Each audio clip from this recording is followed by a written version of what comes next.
Memphis is the home of the blues, rock and roll, and Earl Farrell. From the Collierville Square to the mighty Mississippi, the Earl Farrell for Memphis show is all about good things that happen across the Bluff City and the people who make Memphis cool. The Earl Farrell for Memphis show is made possible by our title sponsor, Southern Security Federal Credit Union, and by Cathey Thurman Edwards, State Farm Insurance. Plus, Diane Kimbrough, Lady Di, your insurance PI. Also by Dive Shop and Dive Ventures nationwide. Jim Karras Chevrolet with George Gully. Napa Cafe Memphis and Glenda Hastings. Phoenix Unequaled Home Entertainment.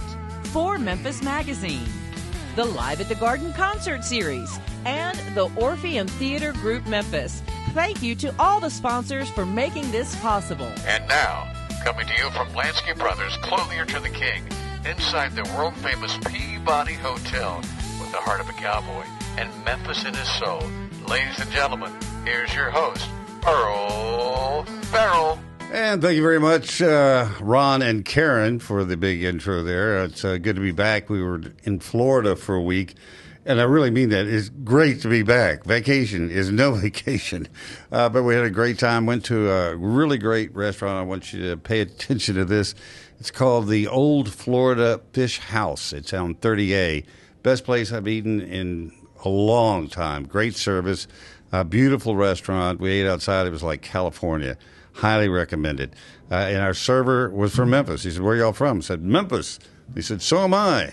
I'm Sam Coletta." So he's Jerry Coletta's son, of course, the Coletta family here in the Coletta's restaurant. So he's been there at this restaurant 6 years. Ask for him when you make your reservations and go enjoy it. It's a great place, and Destin is a great area. So hope you get to go there soon. I've finished my vacation for the year. I've checked that off. And now we're on with today's show. Joining me here at Lansky's is David Beaver, who I've known for many years, and along with his wife, Jo Lynn, and Tommy Cathey, who I've always known who you were. I just have never met you before this. And My pleasure. Both are great Memphis musicians who've been around for a long time. David, you started with a garage band that turned into the Gentrys and Keep On Dancing. I did play with the Gentrys, but not right when that record was out. I played with them in a later version. Well, see, because most of the people from that era are dead, I would tell the story any way you want to. I would say I was the president. This is true. Yeah. Well, I did play that song in many Midwestern and Southern states, traveled, had a lot of fun when I was pretty young. Yeah, which is when you want to do that. Yeah. We had Jason D. Williams on last week, and we were talking about the fact that his son also plays, and he's playing here at the Peabody now. They said you just can't do boogie woogie or rock and roll like your dad because we want to be calm in the lobby. And I said, did you sit down and say that being a musician is a very tough life? It's like wanting to be an actor, you know. You say, if you want to do it, I'll help you, but it ain't no vacation. No. But you did. You guys obviously had talent at a very young age, and I had none, so I never pursued it. And he told me that was a blessing. But you had success at a very young age, David. I mean, what was it? Everything we all thought it was could be like? Well, I always wanted to write songs. So at a very young age, I started a band called Edgewood, and we played locally, Overton Park Shell, places like that. And we're doing original material real early in our careers. Tommy, you also grew up here in Memphis? I'm actually from Dyersburg. Oh, wow. I moved here in 1970. The big city? Yeah. And was it to become a musician, or did you move here with your folks? No, I moved here I had a friend in Dyersburg that was living here, and he called me to do an audition for a band. It's called the Butterscotch Caboose at that time. And I drove here in my 55 Chevrolet and stayed. I never went home. And 55 Chevrolet was a pretty cool car then. It was. Yeah. Very cool. The whole scene, when I first got to Memphis in 1978, go to Trader Dick's, and I remember Rick Christian and the White Boys were up on stage. And he took a break and he started dog cussing everybody there about not supporting Memphis music. And I went, "We are. We're here." There, yeah. You know? But I think it was all the other people that he was talking about. And it has always been known as a great music city. it's just all the musicians here. It was very, very tough to make a living at it. David, I know you've had over the years had other jobs and have been bought property, rental property, and made a business out of that.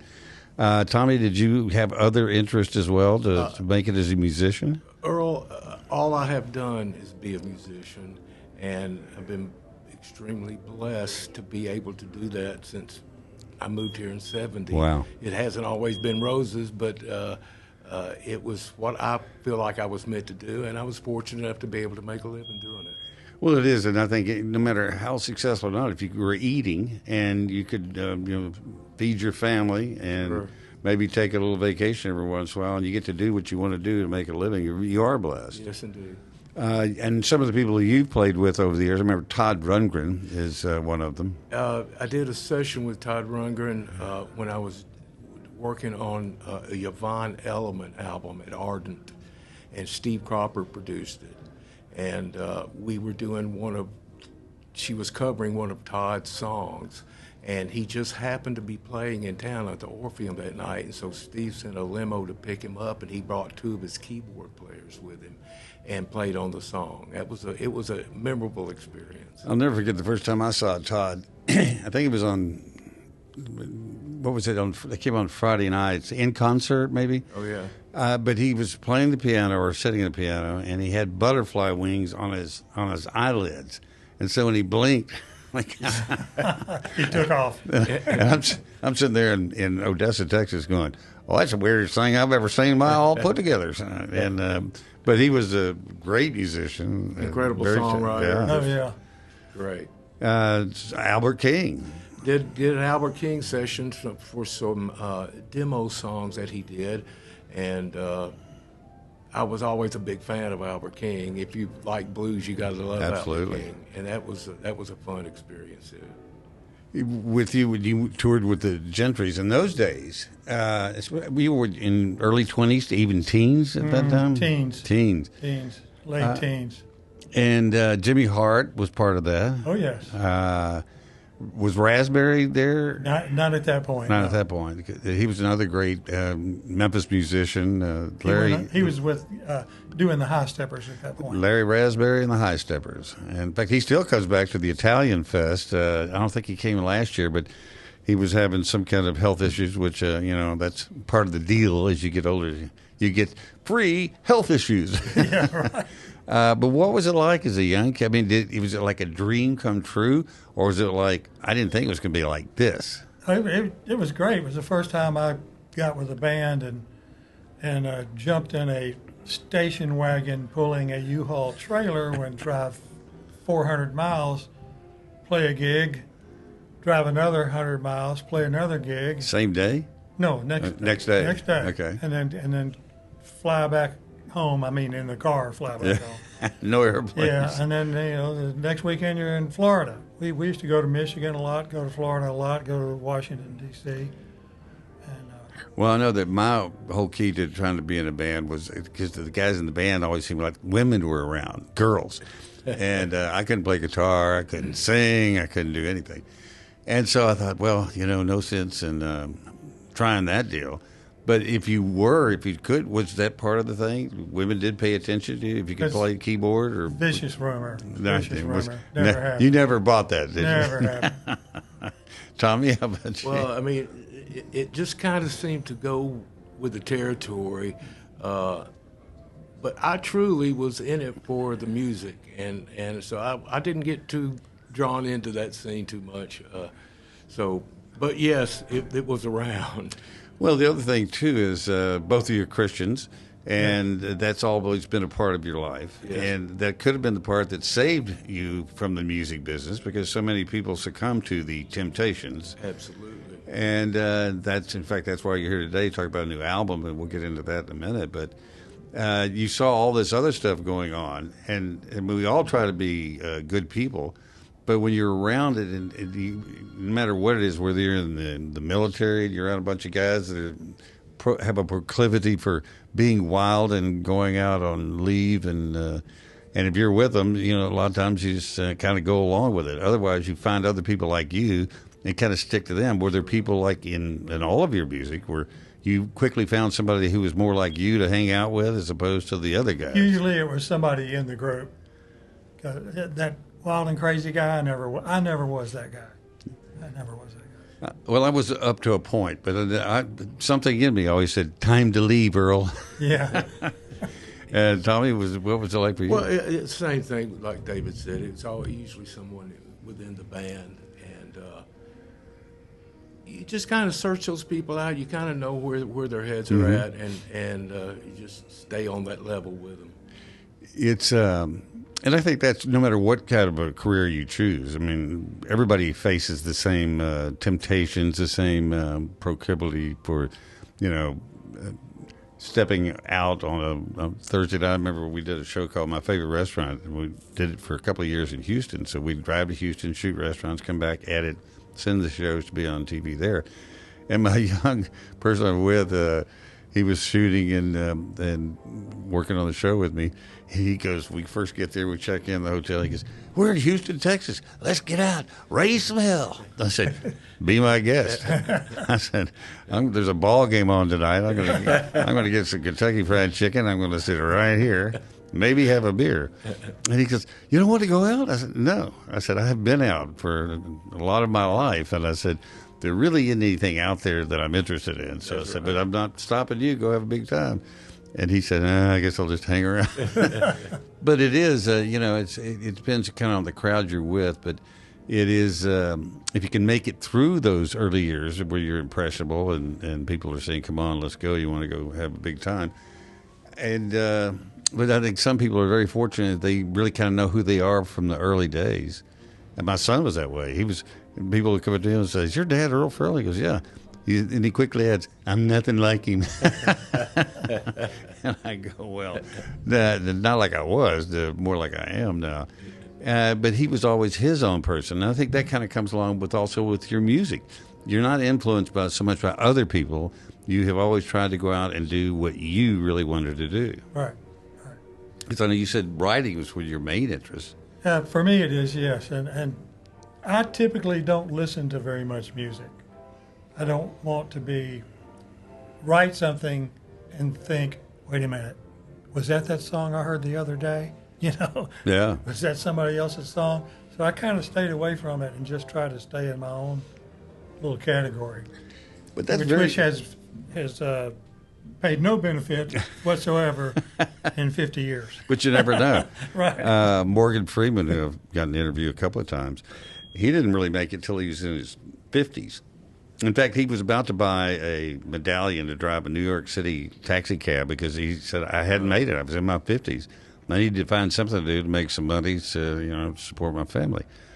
And that's when he got the call to audition for Driving Miss Daisy. Well, that took off, and then boom, boom, boom, boom, boom, boom. Yeah. And so you never really know what's around the corner, no matter what age you're at. I mean, I'm sure you both know people that end up having a hit of some kind later in life. And you also know all those other people that had one hit early in life, and I don't know what's worse. Right. Well, if you're fortunate enough to have a hit at any time, then you truly, it's amazing. I was always just wanting to play. Yeah. I just wanted to play, no matter what. And I was fortunate enough to get with some bands that had some success. I played with Target in the 70s with Jimmy Jamison. Yeah. And we toured extensively for about 2 or 3 years with some big acts, but never had a hit record.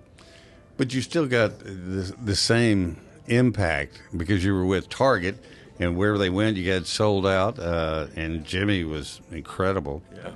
Had him on the show a couple of times. I asked last time I had him on the show, I said, "When did you really know you had made it?" And he thinks for me, he goes, "I'm really not quite sure I have." And which is, I think, there is no finish line in life. No. I mean, you just die. But there's never a point where you sit there and go, "Okay, I've accomplished everything I wanted to." Yeah. Because there's always something, if you're lucky, there's always something else you want to do.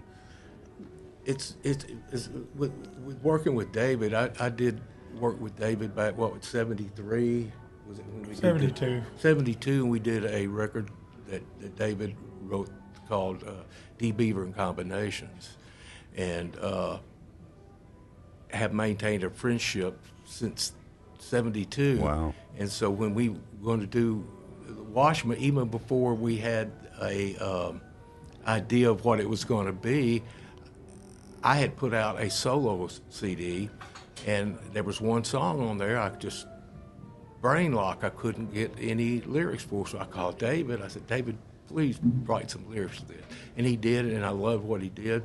So when for some reason, I just started saying, well, I did that, so I'm going to write some new songs. Let me talk to David and see if he'll do the lyrics. And we sit down one day at lunch, and he said, yeah. I said, David, I want you involved as much or as little as you want to be. And it comes out he was involved greatly. He wrote all the lyrics. So that's how that came about. And was that also a religious theme to it? Was it contemporary? Some of it has a religious theme, and some of it's just normal stuff. Yeah. You know, breaking up with your girlfriend. Because I always look at music, and the things that so many people identify with are things that they identify with in their own lives, their own experiences.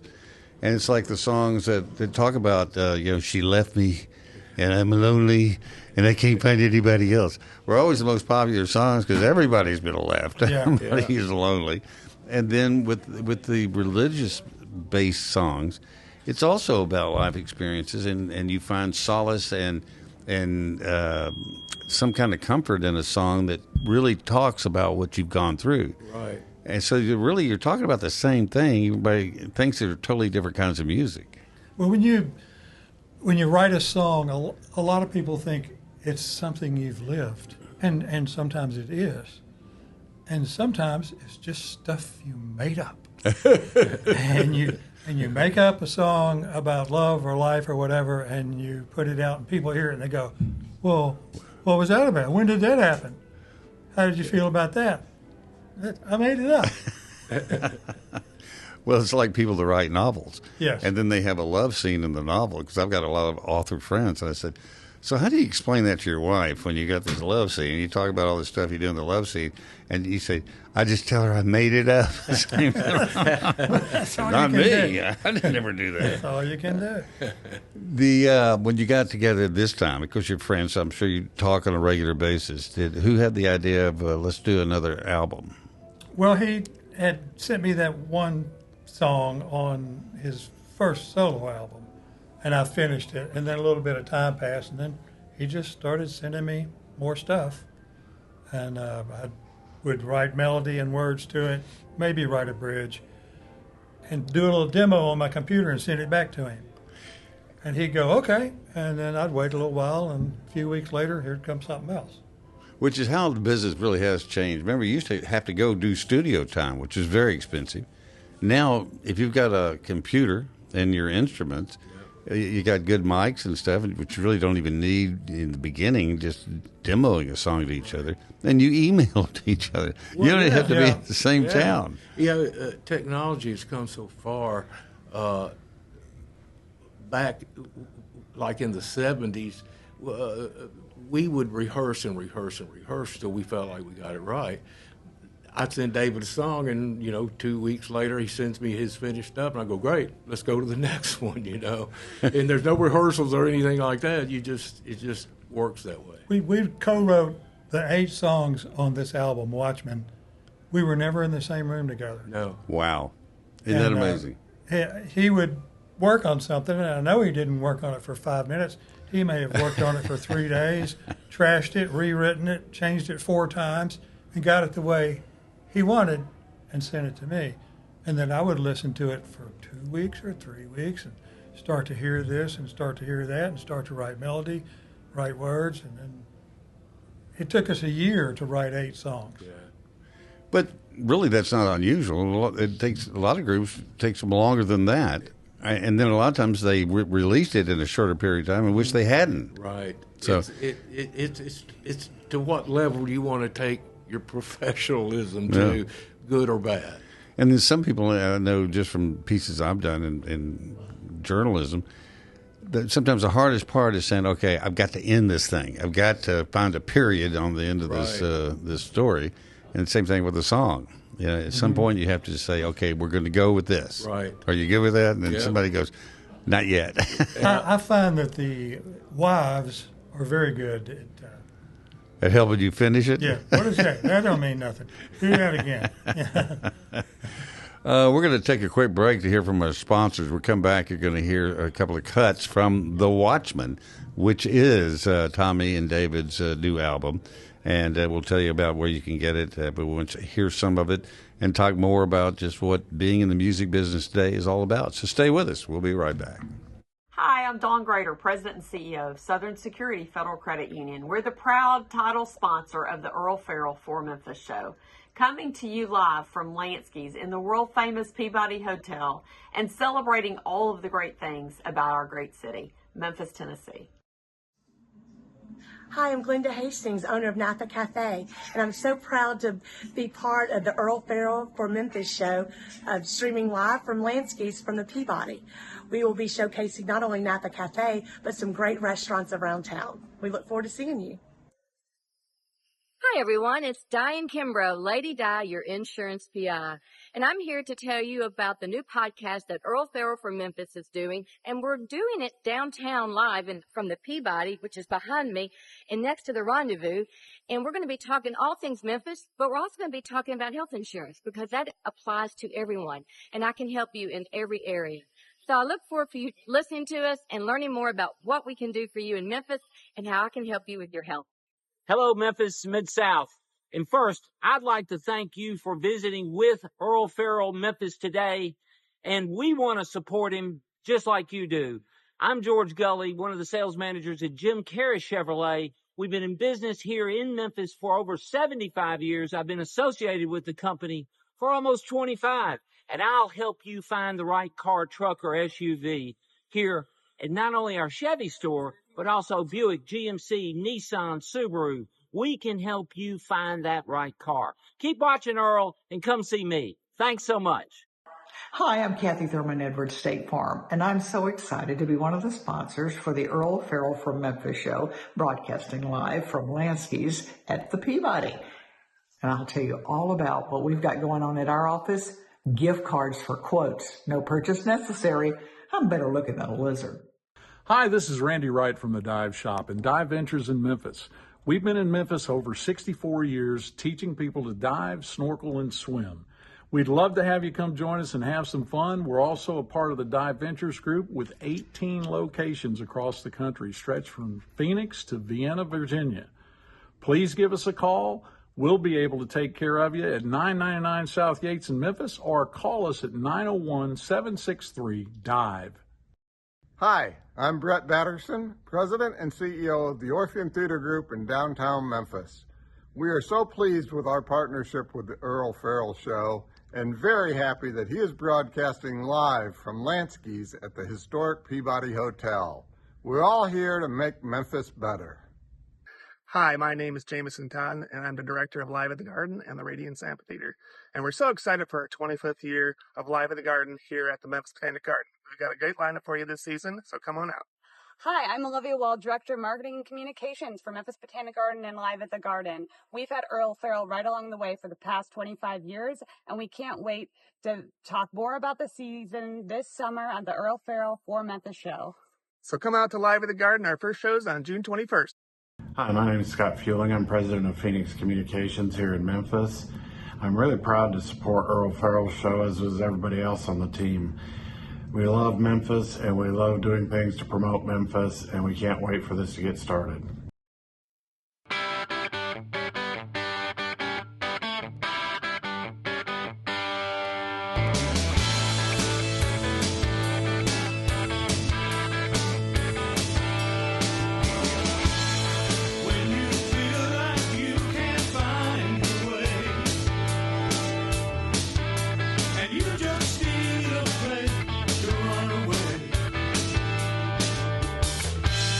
You're looking around.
mysteries undone.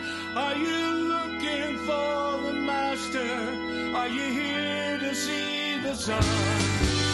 When victory is spoken, honesty complete, then you'll stand before perfection like everyone who sees the sun.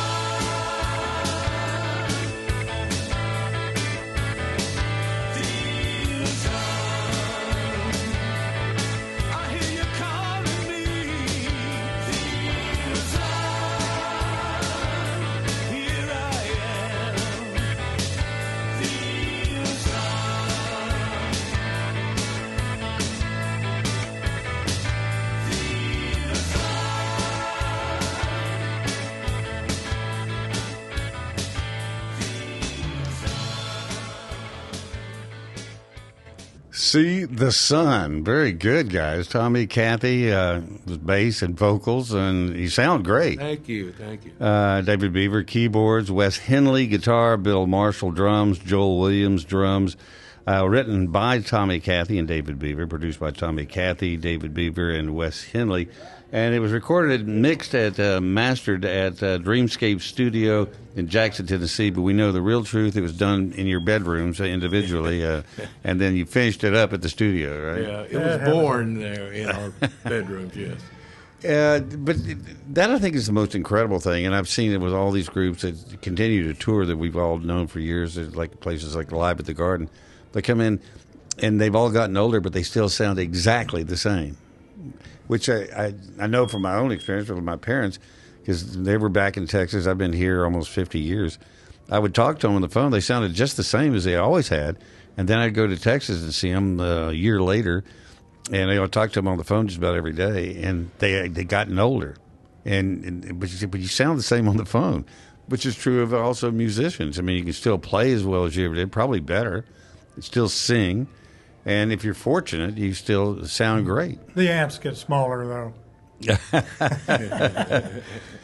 Well, the thing that doesn't really change is your pride in what you do. Right. How do y'all feel about this? Absolutely.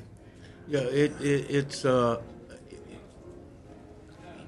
you get to the point you can nitpick your stuff to death, and we just try to have an open mind about what we're doing and making sure it's not bad. Yeah. And if it's definitely good. It's not bad. So we were just pleasantly surprised as the project progressed that it sounded the way it did, and happy with that. I guess the real proof of the pudding, though, is your wives. What do your wives say, David? She loves it. Good. Yeah. And it's got to be a point of pride to them, too, because it's just like we were talking about golf earlier. Your husband still wants to play golf, but he comes home more pissed off than every time that you say, honey, it may be time to give up the golf. And the same thing, I guess, would be true if you were frustrated over your music. Sure. And now, do y'all perform anywhere? I know, David, you go down to Florida. You do some stuff down there. I play in Florida with a couple of different bands, and which I love Memphis, but I do enjoy it in Florida because of the way the tourists come in off the beach. They're tired, they want to have dinner, and by 9 o'clock they want to be home. So when no late nights. Right, when you play in Florida, it's 6 to 9, maybe 7 to 9. Which is 2 plenty. or 3 hours, quit early. I'm not good after 9 o'clock. I'm really pretty much at the end of my rope at 8. But also in Memphis, the people are very music aware. I mean, the people in Memphis do know good music because they grew up with good music. Yes. I remember going down to San Diego once and to cover a koala bear they're bringing back here from Memphis in May. And I'd never been to San Diego before, so we get off the plane. First thing I noticed, you could breathe through your nose. Yeah. What's that? It's called no humidity. And the next thing I noticed was that they didn't have any live music. I asked the people at the hotel, so where can we go hear live music tonight? The guy thought of me and said, there's that place out on the highway. I think they do country, but that may be only on Sunday. And I said, you got to be kidding me. This is San Diego, and you don't have any live music? He goes, well, they got music. It's just not live. And they go to L.A., and there were some clubs in L.A., but nothing like Memphis. I mean, every restaurant and bar in Memphis, Thursday, Friday, and Saturday, and oftentimes on Sunday, like even Huey's has a band at every one of their restaurants on Friday, Saturday, and Sunday, or maybe now just Sunday, but they used to have them all the time. There's a lot of good bands in Florida, but when I'm in Florida, I'm bragging on Memphis music. It's just the level is. It's just the bar is higher here. There's just 5 times as many fabulous guitar players and fabulous singers. I mean, they have a lot of talented people, but I'm bragging on Memphis. And historically, but also currently, we had on Larry Dodson with the Barkays, and he was saying you could go anywhere in the world, and he said, we get off a plane in Paris, and there are 500 fans from Paris out there to greet us. We come back to Memphis, ain't nobody out there. But I think that's partly because people in Memphis have always been around all these people. Right. And for seeing some of the Barkays at the grocery store, you say, hey, how are you doing, Larry? Right. Elvis, people told me that you saw Elvis riding his bike and out and about doing stuff. And so it wasn't that big a deal. I do know that, I walked out of this hotel with Ringo Starr, and people would walk by, not even break stride, and go, hey, Ringo, hey, Earl. Hey, how you doing? But they also don't bug you. You can be a huge star and be here, and people will say hi to you. Right. But they give you some space, which I think is kind of cool. There's no paparazzi here trying to, chase your car down. It's always been a level of musicianship in Memphis, as far as I can remember, where more so back in the 70s and 80s, where every night of the week you could go hear great music somewhere live. Yeah. And it's still kind of that way. I think COVID had a lot to change that. It certainly did. COVID changed so many things. We talk about it now. We will come downtown for something, and we're driving home after the Orpheum, 10 or 11 o'clock. There's nothing open. Yeah. And back in the day when I was single here, we were at Alon's, we were at Ruby Tuesdays, Mulligan's, there are all these places, what night was the night for that place. Right. And everybody went there. I don't think there's any place anybody goes and dances at anymore. And there's no place like Bombay Bicycle Club, which used to go see the Blue Beats there. Oh, yeah. Solomon Alfred's. Yeah, and all these great musicians, Jimmy Jameson, Taylor, just all these people that we just took for granted in a way because they were available and always playing. Joyce Cobb, still see her performing. She's still out there. And I think that it is one of the great things about Memphis is the music scene still exists. Neil's is one of the places that you still could go hear some great music at Neil's. And almost every night. Yeah. He supports, that's where a lot of bands play. If they didn't get to that one gig a week there, Right. Because and people love to go hear the music there. Will y'all perform this anywhere live? Do you have any performances set up to go to perform your new album? No, we don't. I play in a band full time still. A band called Almost Famous. Oh, of course, yeah. Everybody loves that band. And, so that's pretty much full time. In order for us to go out and produce this live, it would take a little bit of effort, and I don't really have the time to do that. Well, but the great thing about it is your music appetite is filled with what you do with Almost Famous. Absolutely. Which I love the name of the band as well, because you play everything that anybody's ever heard out there. You sound just like them. Oh, thank you, Al. And you sit there and go, well, we're almost famous, but we can play every famous song that ever existed. Yeah. But I've seen you at so many weddings, not just here, Jackson, Mississippi, at different places. Yeah, we kind of became the wedding darling band for a long time, What's weird to me is, the songs that even the young kids that are, going to the weddings, they get out there and start doing these dances, and they go, "What the hell is that?" And you guys know the songs they want to hear. Yeah. Yeah. We pride ourselves in that. Yeah, well, you're fabulous, and you are the mainstay of weddings. If you're playing, I said, well, at least we got good music here. Yeah, right? yeah.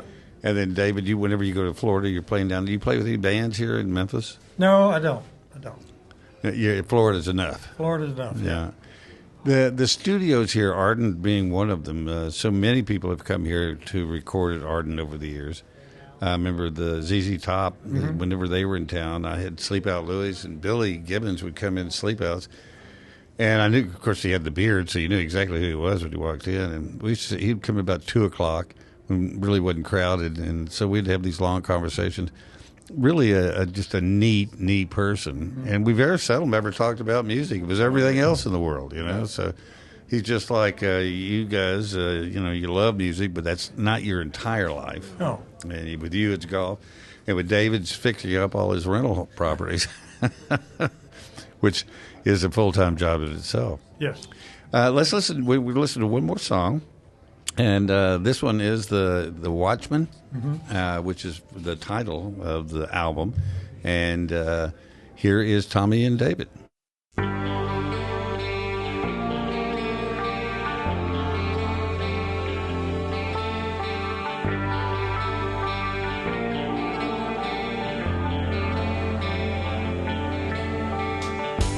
Watching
And there you are. The name of the album is The Watchman, and as was the title from that last cut. Great job, guys. Thank you so much. When you do go in the studio, I mean, you write it all separately, you do the music part, but when you get in the studio, do you cut it like they used to and the whole group is in there and you're playing, or do you do it individual parts? We did, actually, the first tracks we did was bass and drums, and I played a piano to let them know where they were, but then I redid the keyboards later. So we just get the very basics down first, then we come back in and start building on it, and then you put vocals on it. Yeah. Last, yeah. Wow. Very last thing. So I would think that would be the first thing you do is the vocals. Well, we knew them so well. Yeah. And plus, when you hear the track like it's going to be on the CD, it inspires you to do it vocally to better, do it better. Yeah. I know that when many people write, especially write for movies, and they have a person that is in their mind, they're writing this part for because of their voice, their mannerisms, everything else, which helps them write to it. Do you do that as well for like Tommy's voice when you're writing the lyrics? No, I write the lyrics and the melody, and he's gonna make it. He's gonna make it Tommy. I don't have to make it Tommy. He'll make it Tommy. So you just make the bed, then he makes the bed. Right. Yeah. I know that like Elton John and the guy that writes all his music, the two couldn't be more different people, and yet look how that long relationship and how many incredible hits. And I've often wondered with them. Of course, he knows Elton so much and so well, just like you were saying, Tommy, that when you're writing something, you go, I know exactly how this is going to sound before you even really do it. Yeah. Elton John once said that he could write a song to a menu, but if he didn't have something in front of him, he couldn't get started. Well, Elvis, that's what they said about Elvis, is that he was an incredible musician. In fact, when they would record, they did it all live with the entire orchestra and all the musicians there instead, RCA in Nashville. Norbert Putnam, who was his bass player there, and I've interviewed him several times. He said Elvis was amazing. He'd walk in, and a lot of times it was one take. And he'd go, because Elvis was also impatient, but he wanted it to be perfect. And they said, so you better be perfect because he's going to know exactly what he's doing when he walks in there. But to think back how they used to do it and how everybody had to be perfect, and you look with overdubbing now and single tracks and it's more forgiving. Yeah, yes. Well, you can fix it because it's one person you're getting to get it right and not the entire band. Well, back then, if you were a little bit flat, you had to sing it over. Now, if you're a little bit flat, they get the cursor and they just move it up a little bit. I didn't sing flat. Well, that never happened. I was like Rob, who's the technician on the show. We had some audio of Diane Kimbrough talking about supporting the show. We shot in the alley right across the street from the rendezvous, and there was a fan from the noise from this fan, but all the smoke goes up, spreads out through downtown, and get all the people to come to the rendezvous. But it's really noisy. And I said, "Can we fix that?" And Rob goes, "Yeah, we can fix it." And he did. And it's like it doesn't exist, and you hear her audio perfectly. It's amazing. So the technology is simply amazing. And but what's always got to be there is the talent. And so thank you guys for your talent and for sharing it with us. And have fun at all the weddings. Yeah. And do you ever tell the young couples, give them advice after they break? Well, I'm not really one to give anybody advice. I understand. And for reunions. Yes. And then David, with your music in Florida, do you ever tell them to come see us here in Memphis and listen to some great music here? Sometimes. But like I said here, it starts at 9 o'clock. And at 9 o'clock, I'm getting pretty. Yeah. We don't want to extend this stay, so we're going to get the hell out of here. So. Yeah. Well, thank you both for coming downtown to Lansky's and sharing your story with us. I think people will find it fascinating, especially other musicians, because you're talking about something they know, but even people who aren't musicians wonder, how do they do that? And so I think you shared a little bit of that today. So support Memphis music, and in this case, go to watchmanmemphis.com. Okay, and then Rob found it on Spotify, so you can go there to Spotify. Are you on YouTube as well? We're on all of it. Okay, you'll be able to see this right after the show. If you haven't been watching, you're just now tuning in on my Facebook page, Earl Farrell, or go to YouTube later tonight. It'll be the Earl Farrell for Memphis show. That's a number 4, Memphis. Then it'll say featuring David Beaver and Tommy Cathey. Great. There you go. Awesome. Thank you so much, Earl. We enjoyed it very much. Thank you. So did I. That's it, everybody. We'll see you next time on the Earl Farrell for Memphis show.